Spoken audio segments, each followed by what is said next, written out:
Will the real Mr. Crowley please stand up?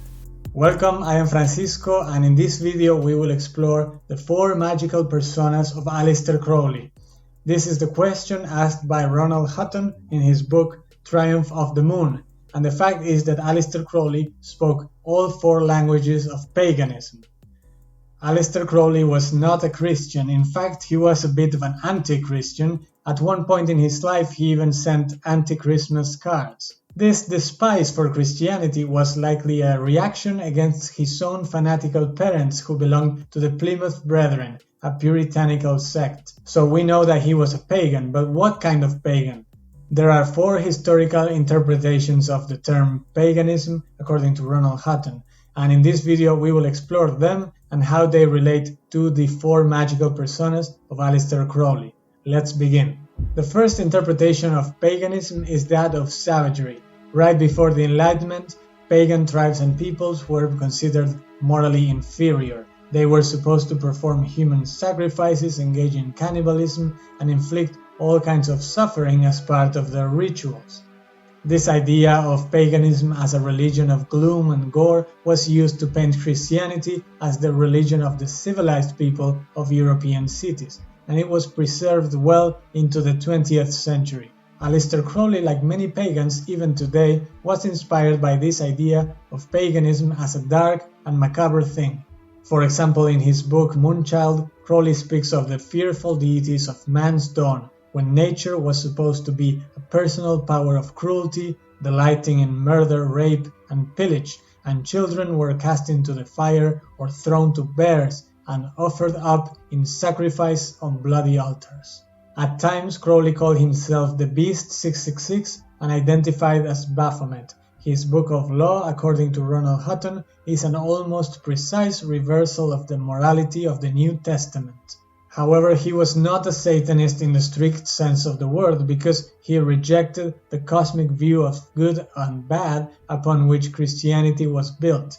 Instead, he would appropriate these icons, such as the beast, Baphomet, the Whore of Babylon, to rework them and give them positive values.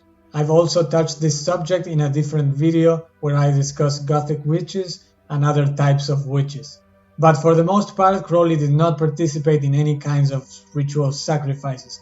The second of his personalities is connected to this interpretation of paganism towards the 19th century, when Greek and Romans became associated with magnificent art, literature, and philosophy. Now Europeans were starting to see the ancient deities as interesting allegorical or mythical figures that they could use in their written works, paintings, sculptures. And Aleister Crowley also has a polytheist facet, especially in the Paris working with Victor Newbery. These 2 magicians would invoke major Greek and Roman deities, treating them essentially like spirits to be summoned and worked with. This is when he wrote the hymn to Pan, and he famously invoked Mercury and Jupiter in a hotel room. Crowley's favorite pagan pantheon was the Egyptian one, and he gave a special place of honor to them. Near the end of his life, he declared that Egyptian theogony is the noblest, the most truly magical, the most bound to me, or rather I to it, by some inmost instinct, and that he used it for all work of supreme import. But using his own quotations, it's also possible to make the case that he was a monotheist. His third magical persona depended on this notion that there had existed once a single great world spiritual system based upon divine revelation, of which the main religions of humanity contained traces. This idea of a multicultural eclectic religion would become what's known as theosophy, a system of spirituality and of philosophy which blends Eastern and Western mysticism based on the veneration of the sun. While not strictly pagan, it was part of an occult revival that took place during the late 19th century along with other groups like the Hermetic Order of the Golden Dawn. One of the instructions which he wrote for his Ordo Templi Orientis says, "In the macrocosm is one sole God, the Sun." Another declares that God in spirit and truth is one. The same theme appears in his work Magic in Theory and Practice, where he tells readers that the point of all magical ritual should be union with God. And his fourth personality matches that which later became neo-paganism. This modern form of paganism has its origin in Romanticism and is a fusion of three very powerful forces: admiration for ancient Greece, nostalgia for a vanished rural past, and a desire for a unity between people, culture, and nature. German and English poets had been turning against Christianity, yearning for a kind of paganism which was synonym with freedom, ancient knowledge, and a kinship with nature.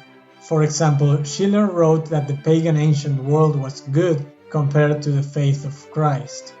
And the Englishman Keats was blending medieval Christianity, Judaism, the Greek and Roman classics, the Druids, and ancient Egypt. And then there were the poems of Algernon Swinburne, who portrayed Christianity as the suppression of joy and beauty. He inspired not just Aleister Crowley, but also Dion Fortune and Gerald Gardner, among others. Crowley eventually wrote, "The time is just right for a natural religion. People like rites and ceremonies, and they are tired of hypothetical gods.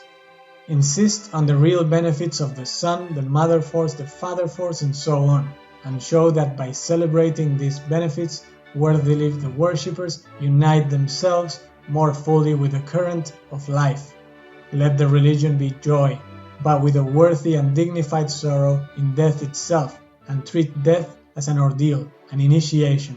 At one point he instructed a pupil simply to choose the religious system most convenient to you and to your work. In one of his final works, Liber Os in 1941, he states, "There is no God but man." What we know is that he was eventually introduced to Gerald Gardner and they became friends. Crowley authorized Gardner to revive the OTO, and the writings of Aleister Crowley were instrumental in Gardner becoming the founder of the Gardnerian tradition of Wicca.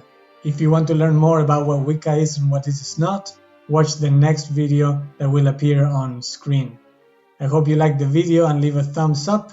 In this channel I talk about magic and witchcraft in the modern day. Have a blessed day.